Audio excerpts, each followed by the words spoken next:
সুপ্রিয় দর্শক শ্রোতা, শেষ বৈশাখী উপলক্ষে বগুড়ার ঐতিহাসিক মহাস্থান করে শাহ সুলতান বখতিয়ার খলজির মাজারে জমে উঠেছে সাধক সন্ন্যাসীদের সাধুদের মিলন মেলা। এটা প্রতি বছরই শেষ বৈশাখীতে আসে দূর দূরান্ত থেকে লোকজন।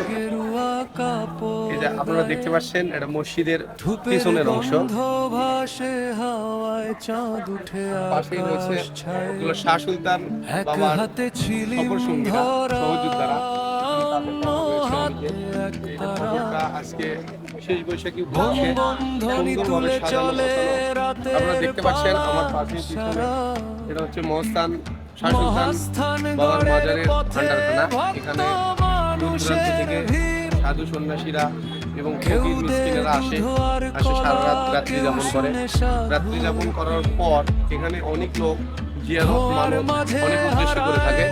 সেই মানতের খাবার এখানে জমা হয়। সেই খাবার আমার এই সাধু সন্ন্যাসী ফকির মিসকিনদেরকে দেওয়া হয়।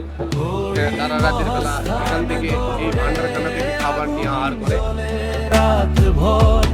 সাধুরা গায় ভজন গান, ঢোলের তালে পর পর গাজার ধোঁয়ায় উড়ে যায় করত আর বাতাসে।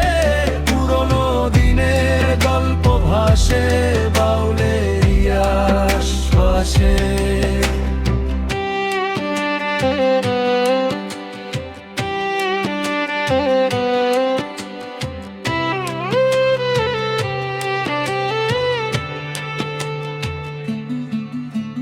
অনেক সাধু সন্ন্যাসীরা আসে এখানে